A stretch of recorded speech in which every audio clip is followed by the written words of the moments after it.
Hello. In this video, we will discuss autoencoders. It's a very important topic of feed-forward deep neural network. What is an autoencoder? It is actually a special type of feed-forward network which does the encoding and decoding. One end from the input side, it performs the encoding, and after a certain level of encoding, it starts decoding the same data, and at the end the derived output is expected to be same as the original output. As we can see the figure, the layer that is marked with the red color, that layer we are having 5 neurons. It is an input layer. We are having the input layer marked as xi, ith layer, ith input layer. That's why xi we have given. And if there are, we have taken the example of only one input layer, one output layer, and one hidden layer. So how autoencoder works? So the input layer, we are having 5 neurons. That is a xi, is a input layer's inputs. And after passing through the hidden layer, one hidden layer, h, we can see it starts decoding. And the output layer, actually the decoded output of the encoded output of xi. So xi encoded, and h is an encoded form of xi input. The h output here is an encoded form of input, and xi cap actually is a decoded form of h. So the same input is after being encoded, it will be decoded and expected to be same as the original. Our calculated or our the derived output is expected to be same as the actual or the original. If there is a variation, we can say it's an error. So what we can see, the H, the hidden layers, the hidden layer output, hidden layer input to hidden layer, it is a G function of the X. Basically, the G function of X, we can say H equal to Gx. In more detailed way, H, the hidden layer input, is actually a G function of the sum of product of the X input, the weighted sum of X input. Okay, the weighted sum of the X input, that is Wxi plus B bias. As we already know that this part is the pre-activated output of the input layer. And G is the nonlinear function that makes the post-activation output. So pre-activation output, we have Wxi plus B in the layer input layer, and after that the G function that transforms that particular weighted sum into the nonlinear output. G preferably uses sigmoid or the other nonlinear functions. G can be used to produce the H, the post-activation output of the hidden layer H. H is the H, actually the post-activation output of the hidden layer 1. So that produced. After that, what is happening? The decoding is done.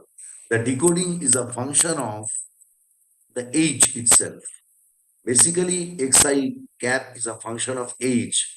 Elaborately, we are having function of W into H plus C. C is the bias term that is there, the decoder end. Okay, in the decoder end, or after crossing the H, that hidden layer, the C is the bias term we are having. W into H, H means the hidden layer output that is used as an input here. Okay, and F is a function. F can be of any function. There are some option of F. What kind of function the F is? Basically, we can say the H output, okay, the input that is coming to the output that is fed to the hidden layer H, that is a function of Xi inputs.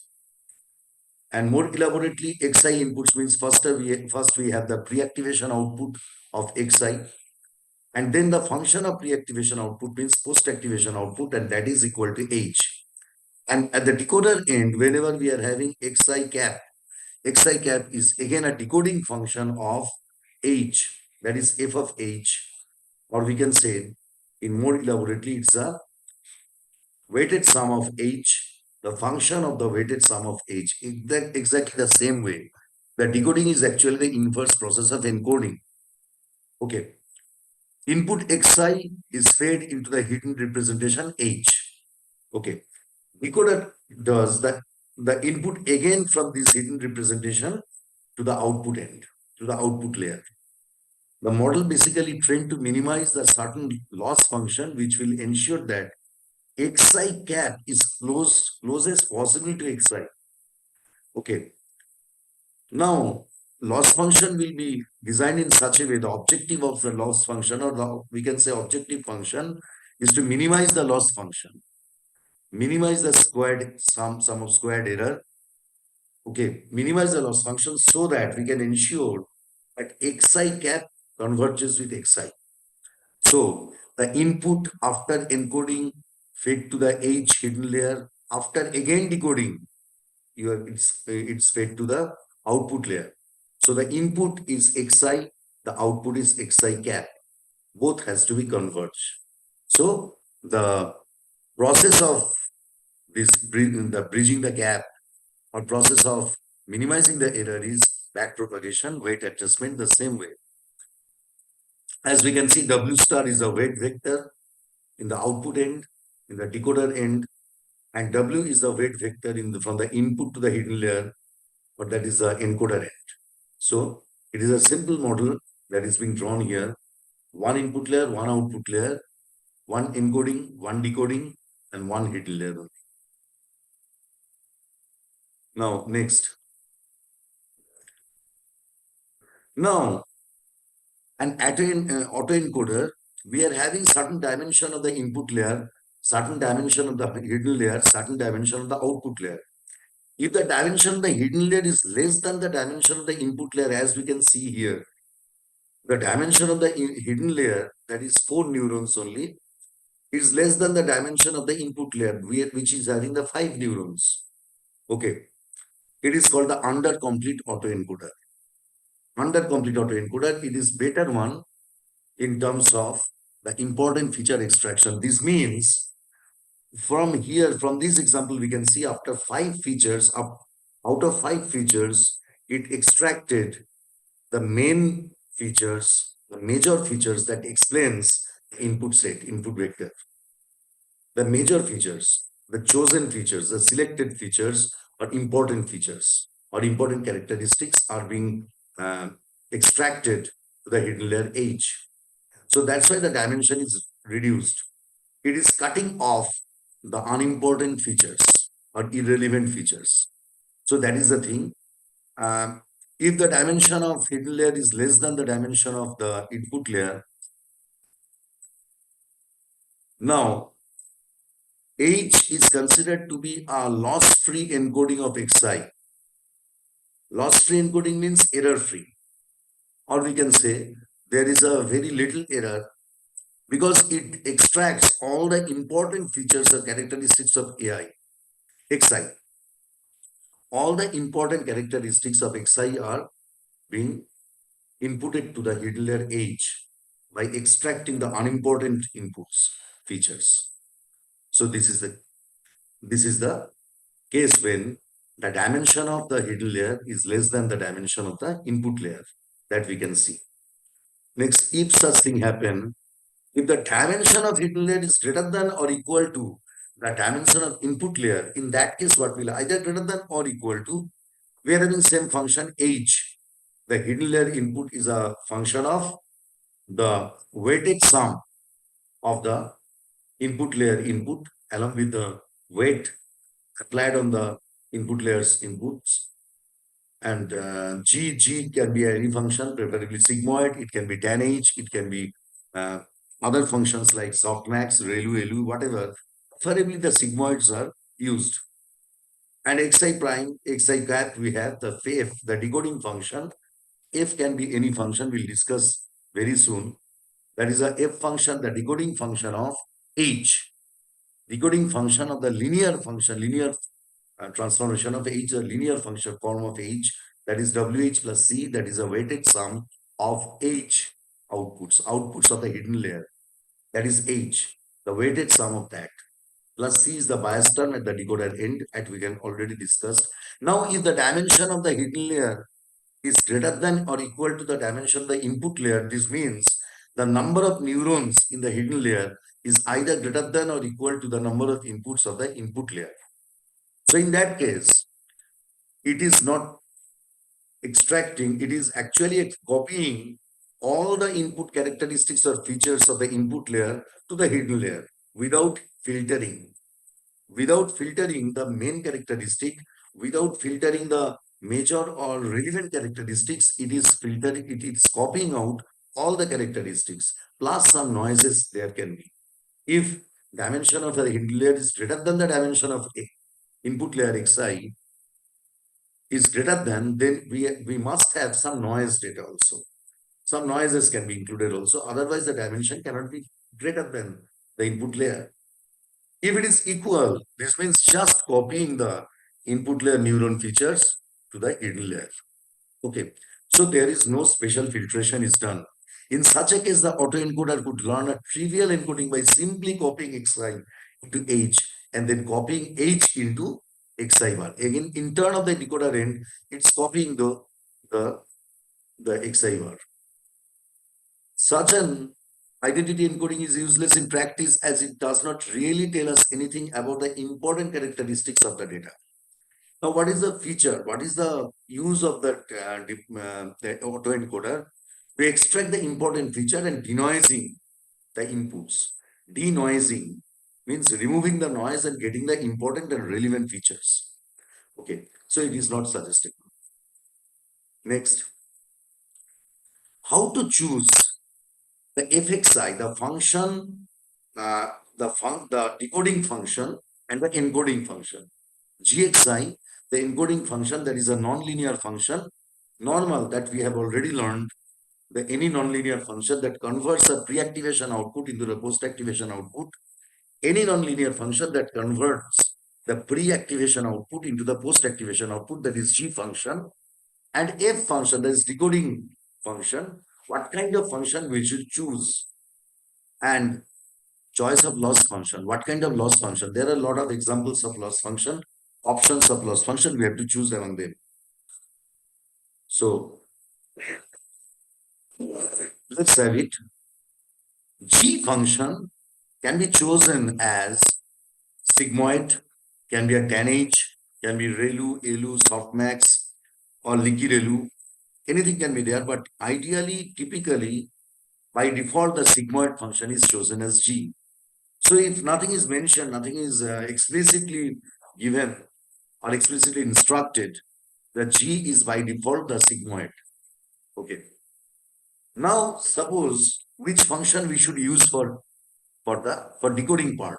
That is f. What function of f is? What kind of function f is? To decide, first we assume the inputs are all binary. Inputs are all binary. Is feeding to the input layer, applying to the input layer. All inputs are binary. Zero. Binary means all consist of two values, 0 and 1. So in that case, all the inputs are varying. Suppose the I layer, we are having the ith layer, we are ith input layer, and each neuron is the jth neuron. So in one case, we can have the two-dimensional vector xij, as we can see here.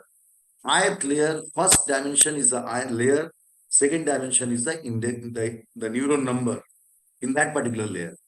So ith layer's jth neuron, that is xij, as you can see here, xij, ith layer jth neuron belongs to 0, 1. Either 0 or 1. It's a binary. All the ith layers, this is one layer given. So I is typically 1 here. Another layer can be there. There can be numerous layers. Each layer, each and every neuron is set as in the input end as binary. Now, which of the following functions will be most appropriate for the decoder. The decoder end, that is, we are going to find out F function that is working upon H output. F function is working upon H output. Tan H, what is the range of tan H? -1 to +1. Okay. Now Xi, direct linear function, direct. It is a direct linear function of H. When the predicted output or the calculated output or the derived output is direct linear function of H without any non-linearity, the linear function of H. And we are having the logistic function. Logistic means logistic function returns only binary values 0 or 1. That is a logistic function, like logistic regression, that classifies only two parts, yes or no, 0 or 1, true or false. It's a Boolean classification it goes with. So logistic function requires only, derives only the binary values, okay, that is 0 or 1.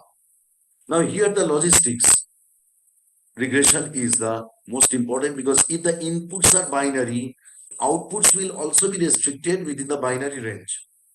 The outputs are also confined within the range of 0 and 1. It's very important. That's why the logistic is most appropriate here if the inputs are binary, because logistic regression performs uh, the logistic operation, the logistic function derives the output in binary form. It restricts the output within 0 and 1.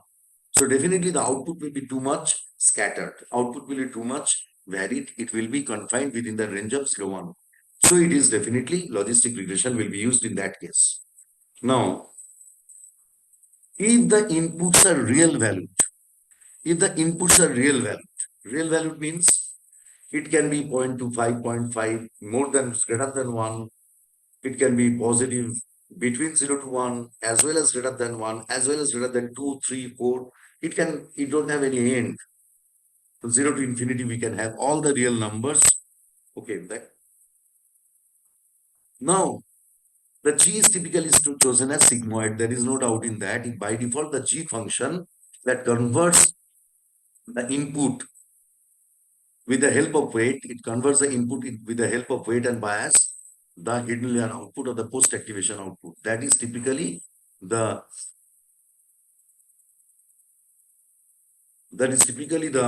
H. That is typically the sigmoid function we are having. Suppose all our inputs are real, Xij belongs to R. So ith layer's jth input. Okay. Ith layer, suppose ith input layer, we are having the first input layer, jth input. Jth neuron means the first neuron or second neuron, a particular neuron that belongs to the real numbers. The set of real numbers are. Now tan h confines the output within the range of -1 to +1. Logistic confines the output within 0 and 1, the binary.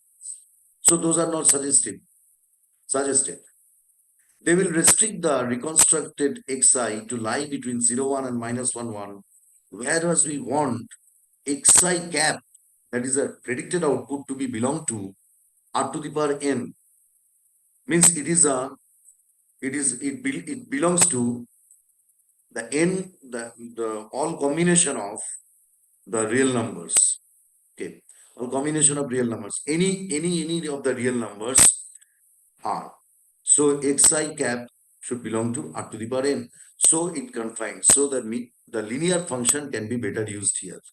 This linear function used better because it will not uh, confine, restrict the reconstructed xi cap.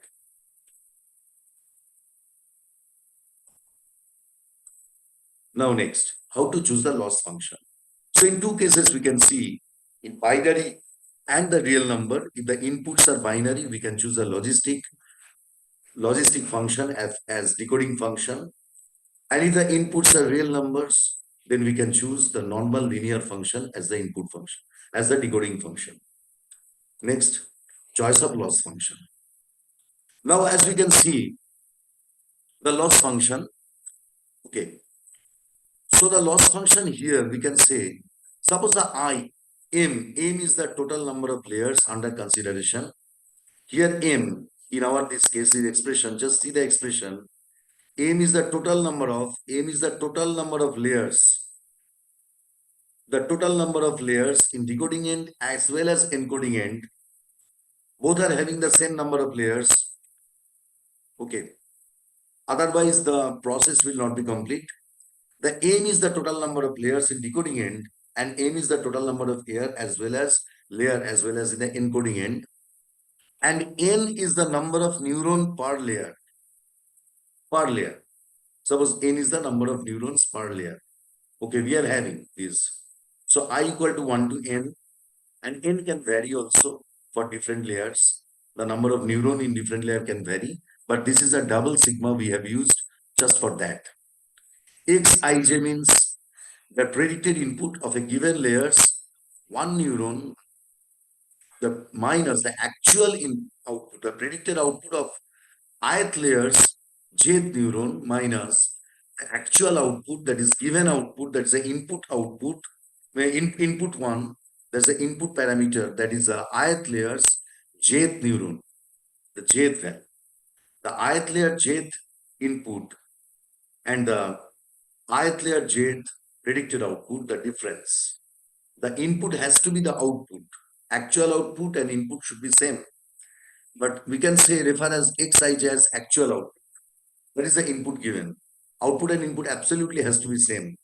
Okay, there should not be any difference. So that is the desired output, Xij, actual output, and this is a predicted output or calculated output. And a I layer is given constant, keeping the I layer as constant. This is a squared error of a certain. Suppose the layer, this input layer and output layer, the corresponding two neuron. These are the two corresponding neuron as you can follow the mouse pointer. Okay, the difference between them, the squared difference between them. We are having the squared difference between them. That is ith layers. J means 1 here. Suppose J means 1. So ith layer means xi and x cap I. We are having the 1th neuron, first neuron, the difference and the squared difference we are taking. Similarly, we are adding up with the next corresponding two neurons in the two same layer, ith layer. This is the ith layer in the decoder end. This is the ith layer in the encoder end or input end. This is the ith layer in the output end. That's why we are saying that xi and xi bar. So the corresponding two neurons, again the squared error we derive. Then third to third, the squared error. Then fourth neuron to fourth neuron, the neuron to neuron, corresponding neurons, the squared error we are deriving. And we are making the sum. After that, we making the sum of this squared error. Now for this is I equal to 1 to, this is for a particular I, that is particular layer. All n number of layers, this same thing will be repeated, corresponding layers. Suppose for first layer with the last layer, the same neuron by neuron squared error, then we can make the sum. Then second neuron at the last but previous neuron in the decoder end, second neuron in the encoder end, and the last but previous neuron in the decoder end. In same way, we are finding out the squared error of all the corresponding neurons and making the sum. In this way, we are having for all layers separately the squared error and the sum. And we know by the property of matrices and vectors, if we have this, the sum of any, the sum of the square terms, like for a given I, we are having all the j. For a given I, we are having all the j's.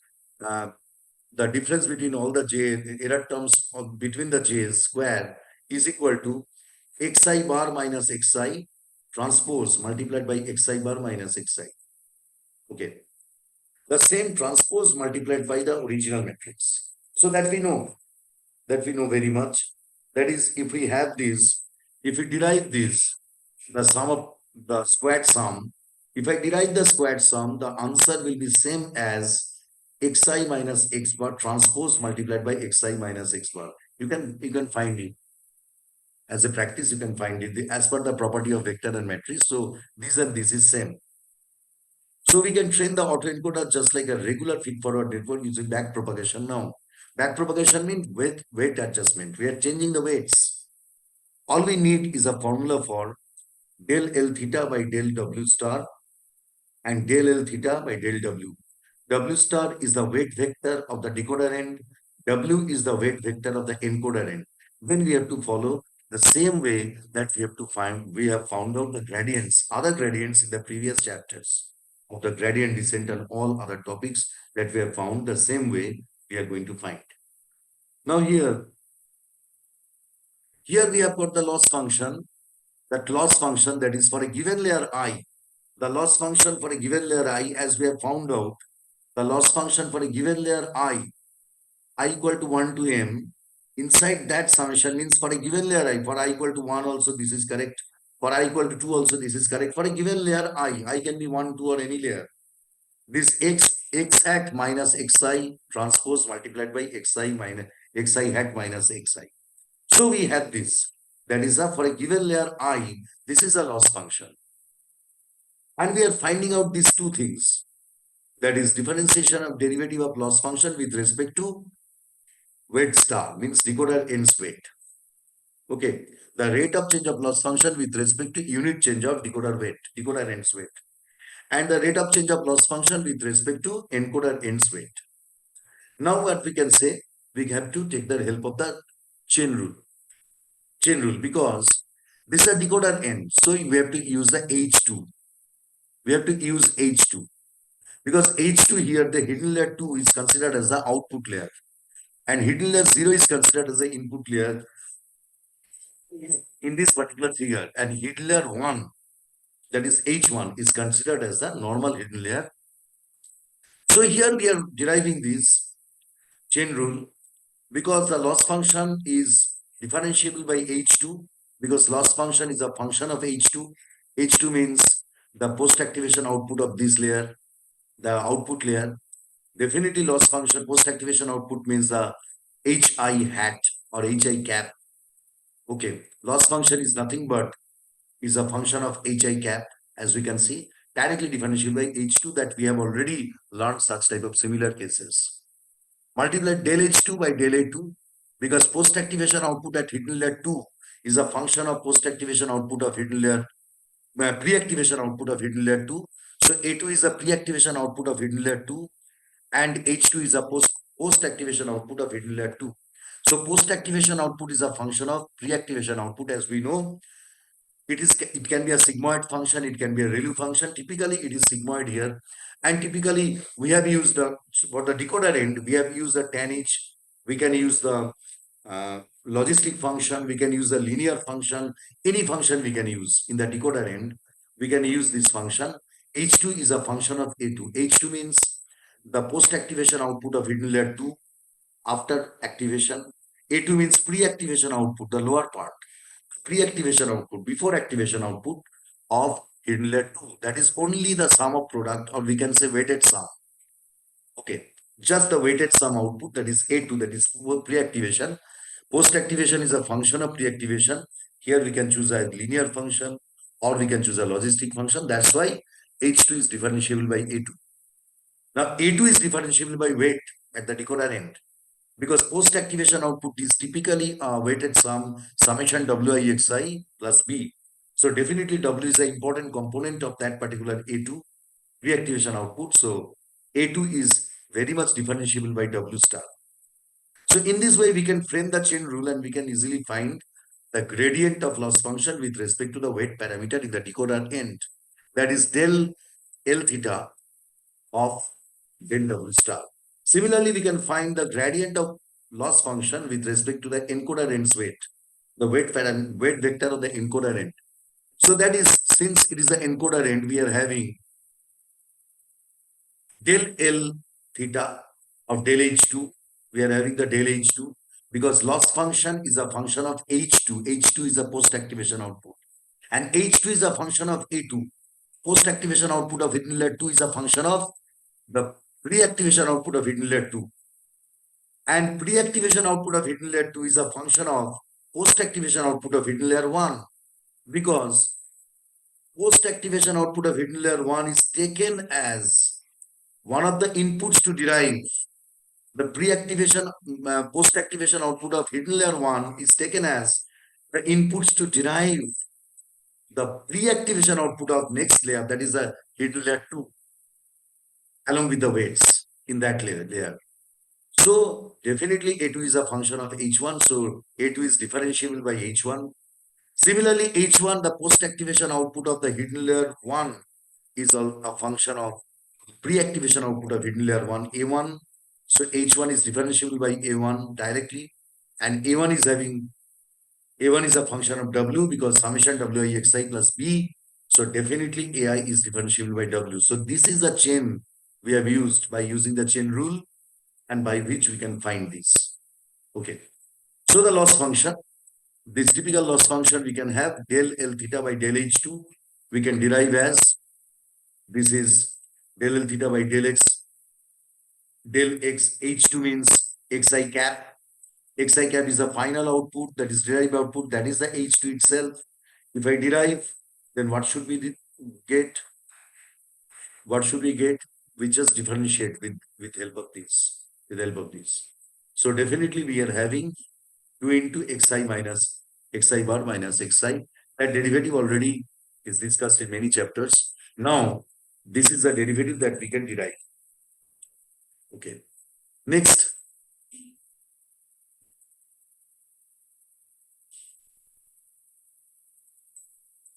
Next, we are having a binary. What value of xij, x cap ij will minimize the function if we are having the binary input.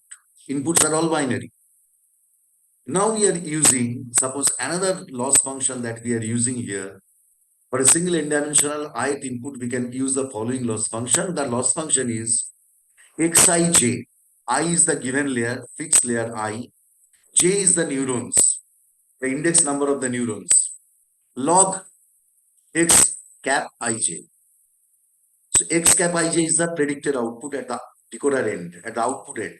Xij is the raw input applied to the input end, encoding end.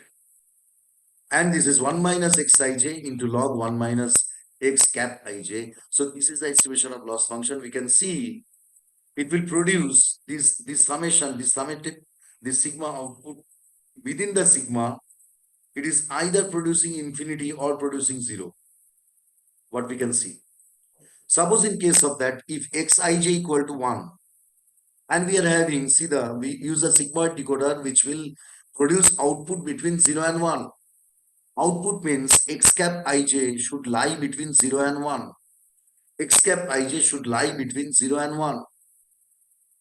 And the inputs xij should either be 0 or be 1. And since it is a sigmoid output, can be 0, can be 0.1, can be 0.2, can be 0.11, can be 0.111, can be 0.9, can be 1. So the x cap ij. It can be confined within the range of 0 to 1, but not confined within the values of 0, 1. Between the 0 to 1, whatever values we can have, it should have. So by this particular assumption, if I use this loss function, it will minimize this loss function, one will take as optimal one. So now if xij equal to 1, which xij cap will minimize the function? Which xij cap? Xij equal to 1 means xij cap has to be 0, has to be 1. Why has to be 1? Because log 1 will be 0. Log 1 will be 0. So the first term will become 0 in that case. Second case, in the second part, 1 minus xij, 1 minus 1 is 0. The first term has become 0. Second term doesn't care. So 0 plus 0, 0. So loss will be 0 or the error will be 0. If xij equal to 0, in that case, what will happen? If xij equal to 0, then you can calculate xij equal to 0. Already the first term will become 0. This first term will become 0. Since xij equal to 0, the second term, the first multiplier is 1 minus 0, that is 1. Now the second one, what can make this particular 0? The second term can be, we have to make second term to be 0. How to make second term 0? The first term has already made 0. If xij is 0, second case, if xij equal to 0, so 1 minus 0 is 1. The first term, the first multiplier of the second term has become 1 minus 0, that is 1.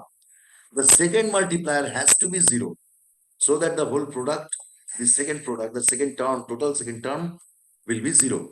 So in that case, what will happen? The log 1 minus x cap ij has to be 0. To make it 0, the log 1 is 0. So for that, x cap ij has to be 0. So what we can see, if xij equal to 1, x cap ij has to be 1, and xij equal to 0, x cap ij has to be 0. So there is no other option. If the input is binary and the output is a sigmoid function of the hidden layer output, so there is no other option. If the input is 1, to minimize the loss function, the output has to be 1. The input is 0, the output has to be 0 to minimize the loss function. Okay. Otherwise, the difference is infinite. If it is 0 and 1, you can find out it is 0, 1. In that case, if xij is 0, xij cap is 1, the difference, the loss function's value is infinite. Okay. Or the other 1, 0, then also infinite. Now we are finding the formula applying on this particular function. This function, the loss function, this is a loss. Considering this as loss function, we are finding out the gradient with respect to the W star and the W, the two weights. Now see here, we are having this function minus summation of these, as we have already got, we are having this. We are having the same way we are deriving, and since the log, we know the log, derivative of log is 1 by x. So 1 by x cap ij. So minus 1 by x cap ij, and this is plus, we are having is multiplied with this. Okay. So the plus we are having 1 minus x cap ij will be in the denominator because it's a log. So we are having this. And minus multiplied by with this minus makes it plus. It's a very simple calculus. We are having a derivative with respect to this W star by the same method that we have. Now, the first part, H2. H2 means the hidden layer 2. Hidden layer 2 is not a single neuron. Hidden layer 2 is also having a series of neurons. Hidden layer 2 is first neuron, as you can see this. Hidden layer 2 first neuron, hidden layer 2 second neuron, hidden layer 2 nth neuron. So in this way, J is the suffix, the J is the vector for the neurons, individual neurons of the hidden layer. Okay. Similarly, this is the thing.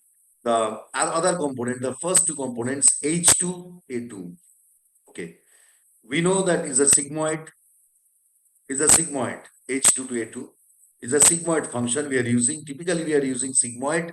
If we use sigmoid here, then is a derivative of del A2J, means pre-activation output of the second layer's jth neuron. A2J means reactivation output of the second layer's jth neuron. With respect to that, we are differentiating post-activation output of second layer's jth neuron. So the derivative of post-activation output with respect to the pre-activation output, and post-activation output is a sigmoid function of the pre-activation output. So post-activation output is a sigmoid of pre-activation output, means the post-activation output equal to 1 by 1 plus e to the power minus sigmoid of A2J. So just derive the ddx of sigmoid x, means ddx of 1 by 1 plus e to the power minus x equal to, you find out that is sigmoid of minus x into 1 minus sigmoid of minus x. So this is the case, what we can have. So same way, we are using the sigmoid of A to J into 1 minus sigmoid of A to J. So that is the output of this particular, these first two derivatives, we are having these outputs. So in this way, we can have the gradients of the loss function. We can find the gradients of the loss function. Okay, in the decoder end as well as in the encoder end. So we can find the gradient in this way. So today this much. Now next video we'll discuss the other aspects of the autoencoder and the other techniques of weight adjustment. Thank you.